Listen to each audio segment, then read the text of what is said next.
mempersembahkan serial Sandiwara Radio Borobudur. Sri Maharaja Dyah Rakai Pikatan dan Sang Permaisuri tengah duduk di balai peranginan untuk menikmati suasana malam yang syahdu. Dua orang dayang-dayang melayani mereka.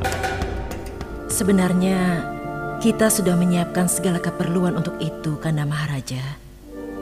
Kita sudah sediakan guru sastra yang baik, guru budi pekerti, guru ilmu kanuragan, bahkan ilmu tata negara maupun tata niaga. Mestinya hasilnya bisa memuaskan. Ya, setidak-tidaknya itulah yang kita harapkan. Aku tinggal dulu, Dinda Pramodawardhani. Aku ingin melihat seperti apa keadaan anak kita. Iya, Kanda. Tanpa menunggu jawaban, Sri Maharaja meninggalkan tempat duduknya dan melangkah menyeberangi halaman. Dyah Pramodawardhani alias Sri Kahulunan berpaling ke arah abdi perempuannya yang duduk bersimpuh di dekat kaki meja pualam. Kalian masih melayani Lokapala seperti biasanya? Masih, Sri Kahulunan. Tapi kok sepertinya pangeran muda sekarang lebih senang menyendiri di ruang peraduannya. Iya, beliau tidak seperti dulu lagi. Sekarang beliau jarang mau kami temani. Bahkan belum lama kami diusir. Dan belum lama ini pangeran muda pernah mengaku terus terang bahwa beliau masih teringat, masih terkenang pada Bibi Ariwanda Narswari. Apakah ada hubungan di antara mereka? Maksudku, hubungan antara laki-laki dan perempuan. Menurut beliau, Bibi Arawinda Nareswari itu adalah seorang wanita yang paling cantik di dunia. Baiklah, sekarang kalian boleh pergi. Biarkan aku sendirian di sini. Kami mohon diri, Sri Kahulunan. Iya, kami mohon diri dulu. Di antara bangunan Istana Mataram, ada sebuah bangunan yang letaknya persis di samping Istana Kasatriyan. Bangunan itu tampak angker dan dijaga ketat sekitar 10 orang prajurit. Tiang-tiangnya tinggi dan dindingnya berukir. Walaupun dipasangi lampu, tapi tak ada seorang pun menghuni bangunan tersebut, kecuali barang-barang pusaka dan harta benda kerajaan Mataram yang berupa emas, perak maupun tembaga. Sri Maharaja Rakai Pikatan terkejut karena mendadak seorang gadis cantik berdiri di samping bangunan, kemudian menyelinap di antara para penjaga. Buru-buru Sri Maharaja bersembunyi di balik pohon tanjung. Beliau mengintai di situ sesaat lamanya. Si gadis cantik yang tak lain adalah Dewi Manohara, lingak-linguk sebentar untuk meyakinkan dirinya suasana di sekitarnya aman. Akhirnya gadis itu kembali melangkah. Sri Maharaja melompat. Siapa kamu? Mengapa keluyuran ke ruang penyimpanan benda pusaka seperti itu? Apa yang kamu cari? Bukankah Tuan Sri Maharaja Mataram Dyah Rakai Pikatan? Jawab pertanyaanku. Apa yang kamu cari di sini? Paduka tidak perlu merasa curiga. Tak ada secuil pun barang-barang di ruangan pusaka hilang. Kalau tidak percaya, silahkan Paduka memeriksanya. Tunggu dulu. Apakah kamu tidak tahu sedang bicara dengan Raja Mataram sekarang ini? Ampun, hamba tidak bisa melayani Paduka. Kamu harus kuringkus kalau begitu.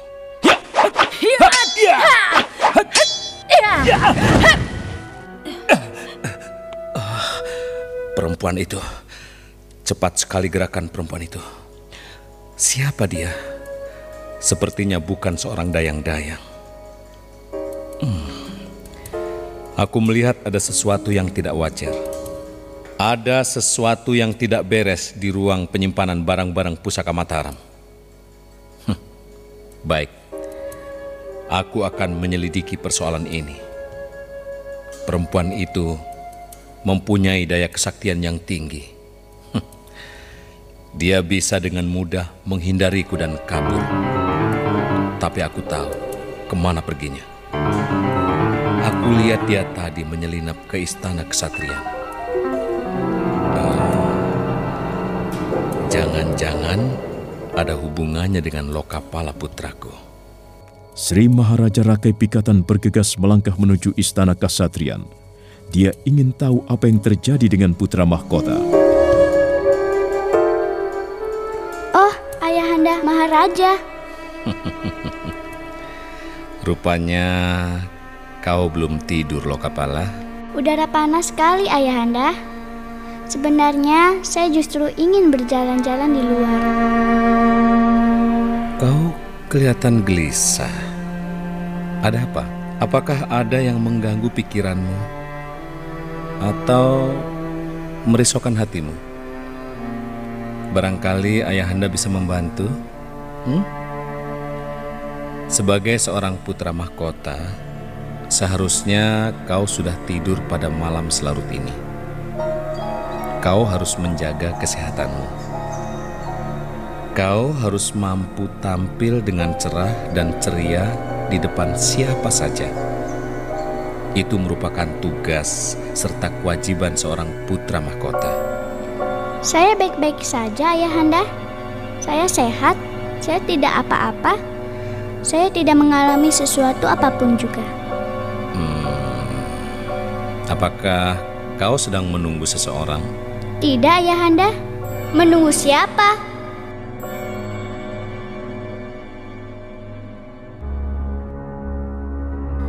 Sri Maharaja Rakai Pikatan tersenyum.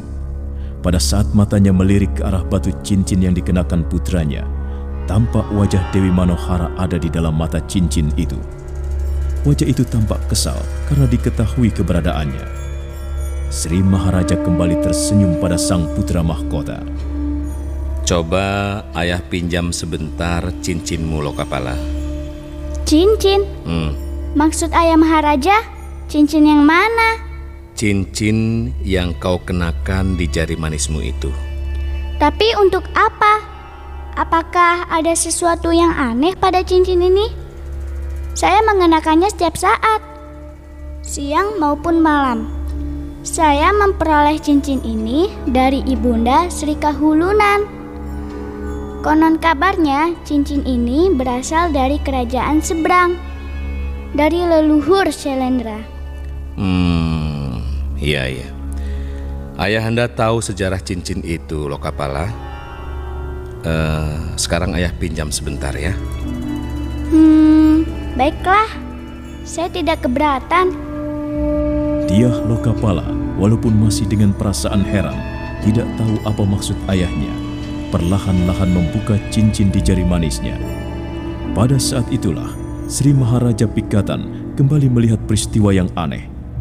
Sosok tubuh Dewi Manohara yang kesal melesat keluar dari mata cincin, melayang-layang terbang, kemudian masuk ke dalam batu giwang yang juga dikenakan Diah Lokapala.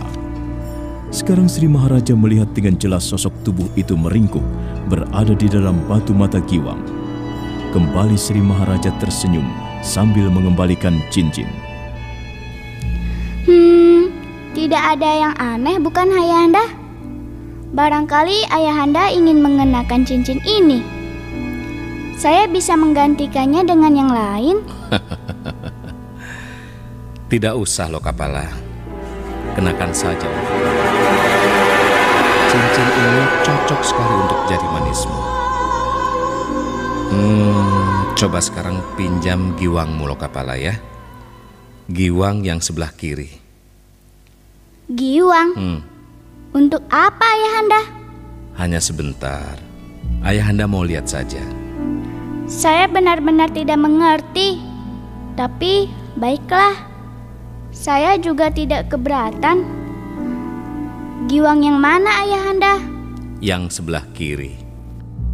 Kali ini pun dengan perasaan enggan, Diah Lokapala melepas giwang sebelah kiri. Saat itulah kembali Sri Maharaja Rakai Pikatan melihat sosok tubuh Manohara terbang dari mata giwang dan kemudian pindah ke mata kalung yang dikenakan putra mahkota. Baiklah. Sekarang kalungmu, Lokapala. Pinjam kalungmu sebentar. Ada apa Ayahanda Maharaja? Tadi Ayahanda pinjam cincin, lalu giwang, sekarang kalung. Saya tersinggung. Apakah Ayahanda mau mengambil semua barang-barang ini? Ayahanda tidak rela saya mengenakannya. Bukan begitu, Lokapala. Baiklah, silakan ambil semuanya. Tidak, ayah tidak bermaksud mengambil barang-barangmu. Semuanya ini sudah menjadi milikmu. Ayah hanya ingin pinjam sebentar saja. Tapi terus terang, saya tidak senang diperlakukan seperti ini. Seolah-olah Ayahanda tidak menyukai saya mengenakan barang-barang ini. Bukan begitu, Lokapala. Ayah tidak mempunyai alasan mengapa harus tidak senang kalau kau menggunakan barang-barang ini. Lalu, mengapa harus begini caranya? Ayah tidak bisa menjelaskannya padamu. Tapi sudahlah. Cepatlah lepaskan kalungmu sebentar saja, Lokapala. Ayah ingin melihat. Dan nanti setelah kalung, apalagi yang Ayahanda mau pinjam dari saya? Mudah-mudahan tidak ada lagi. Akhirnya, dengan wajah cemberut, Dyah Lokapala melepas kalungnya. Lagi-lagi Sri Maharaja Rakai Pikatan melihat sosok Dewi Manohara meninggalkan mata kalung yang gemerlapan dan melesat keluar lewat cahaya rembulan yang memasuki ruangan melalui celah-celah daun jendela.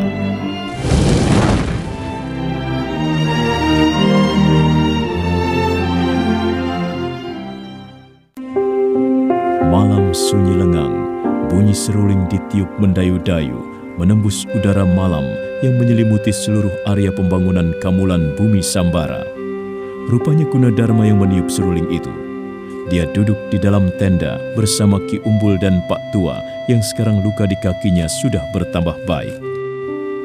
Wah, kalau mendengar bunyi seruling ditiup mendayu-dayu, saya jadi ingat. Ingat apa, Ki Umbul? Ingat seorang gadis cantik. Itu di sana, di desa saya sana, Guna. Tapi ya hanya sekedar ingat, kan tidak apa-apa toh ya. Oh ya, sekarang ini saya sudah tua kok, Guna. Saya tidak mau macam-macam. Saya sudah cukup merasa puas kalau bisa membantu menyelesaikan pembangunan Kamulan Bumi Sambara Budura.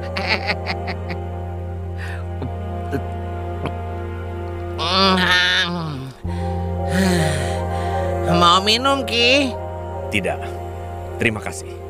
Oh, sekarang dia sudah biasa ngomong, Guna. Tidak seperti dulu diem terus, hanya senyum-senyum. Sekarang tidak. Walaupun baru sedikit-sedikit, dia sudah mulai ngomong sama kita. Oh, Jan, Gunadarma ini pinter sekali main seruling, Kiki. Dia pantas mendapat sebutan Dewa Kinara, peniup seruling dari Kerajaan Nirwana. Ya, saya meniup seruling sejak kecil. Dan setiap kali meniup seruling, saya selalu ingat kampung halaman saya. Saya ingat sejarah kelahiran saya yang pernah diceritakan oleh para orang tua di kampung saya. Wihara Buddha itu terletak di pinggiran desa Kancipuri. Dia berdiri megah di sebuah pekarangan yang cukup luas dan suasananya sunyi senyap. Suasana religius. Tampak sebuah arca Buddha dalam posisi cakra mudra di ruangan wihara bagian dalam. Malam itu beberapa orang warga desa berkerumun di depan arca tersebut yang berukuran cukup besar. Jauh lebih besar dibanding ukuran manusia biasa. Malam itu sedang diselenggarakan sebuah upacara khusus. seorang bayi menangis dalam gendongan seorang Dharma Diaksa Ringkasogatan. Penghulu agama Buddha itu tengah memimpin upacara mempersembahkan bayi Gunadarma pada kaki Sang Buddha. Hadir dalam upacara tersebut 30 orang laki-laki perempuan, tua muda, anak-anak, termasuk Ki Padmanaba dan Nyi Padmanaba, orang tua Gunadarma sendiri. Oh, Sang Buddha, berkat karuniamu, bocah laki-laki ini lahir ke muka bumi. Oleh orang tua kandungnya, dia diberi nama Gunadarma. Dan sekarang, dalam sebuah upacara suci, bayi ini kupersembahkan ke kakimu, oh Sang Buddha. Sekarang dia sudah menjadi milikmu. Nasibnya bergantung di tanganmu. Mudah-mudahan suatu saat nanti, kalau dia sudah dewasa, ya sesuai dengan namanya Gunadarma, dia akan menjadi orang yang berguna dan berdharma pada keluarganya, pada masyarakat, dan khususnya padamu Sang Buddha yang agung.